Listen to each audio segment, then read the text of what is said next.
We're calling the segment While You Were Trumping, Trump administration actions you might have missed while Trump's words or insults took center stage instead. Medicaid policy. Not only is the administration now allowing states to come up with work requirements for Medicaid, now they're considering lifetime limits on Medicaid coverage, just like insurance companies did before Obamacare. The Consumer Financial Protection Bureau, or what's left of it, now officially letting Equifax off the hook for their massive data breach. They're also dropping a lawsuit against payday lenders who prey on the poor and charge outrageous interest. Or government borrowing. The federal government will borrow $1 trillion this year and put it all on the credit card. That's the most borrowing since the recession and stimulus of 2009 to 2012. It is an 84% jump in how much we're borrowing, and it's all to pay for the GOP tax cut.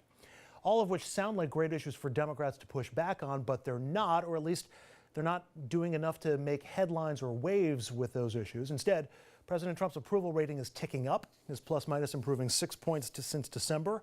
Same for congressional Republicans on the generic ballot, which asks voters which party they'd vote for Congress without asking about any names. Republicans now trail Democrats by 5 points, but in late December, that gap was a full 13 points. Scott, are Democrats missing the message on this, or are they just getting drowned out?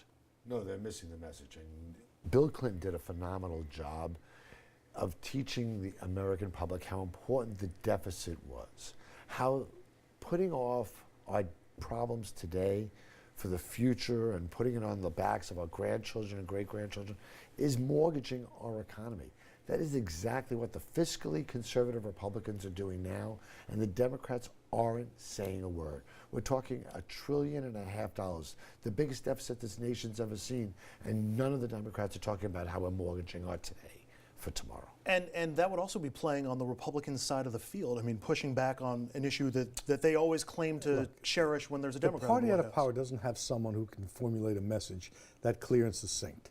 So I don't think you can blame the Democrats, and I don't think you can blame the press. This is just the nature of this kind of conflict. The issue. But no one can cut through the clutter on this, Richard? There is no one because the Democrats are out of power. Yeah, but there's a one when there's a president. But Republicans, when Obama was in power, distributed their talking points, How'd they do? Everybody was. How'd they do with that? They won Obama? the White House, they won the House, they won the Senate. But Andrew's right. They have much better message discipline than the Democrats do. They have a lousy message. The Democrats have a good message. The special elections have all been breaking to the Democrats.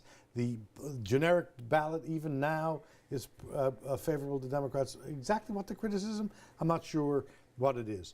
The fact of the matter is that this is a Trump bump that comes largely out of a tax cut. And the fact that he's kept his mouth shut for 30 consecutive days. That's going to end. We'll be back. I think the shutdown also played a role in that, and I think Democrats might have caved on that because they're afraid to interfere with the wave that they think is coming. Donald Trump got a bump because all his rich friends who benefited from his tax cut went out there and said, we're going to spend more money, we're going to hire more people, we're going to give raises. Now we've seen in the last 24 hours that our economy is a little more precarious than they let on the week before. His numbers are going to drop because he is mortgaging our future, and eventually the markets catch up with that. So how do Democrats make those arguments on those kinds of issues in a way that pushes the latest Trump comment, the latest outrage? Shut up and let Trump do all the Really? talking. You think that's enough to get it done? That's what got us here. You think that the change in the polls over a year are the result of a massive, intelligent Democratic strategy, or it's the result of people looking at Trump and saying, I don't want any part of it? But there is nothing better than letting Donald Trump be Donald Trump to help the Democrats gain power. But I disagree with Richard that we couldn't do a better job of having message discipline, which drives home consistency in what I'm we're not saying against as a message critic. discipline. I just don't think it matters.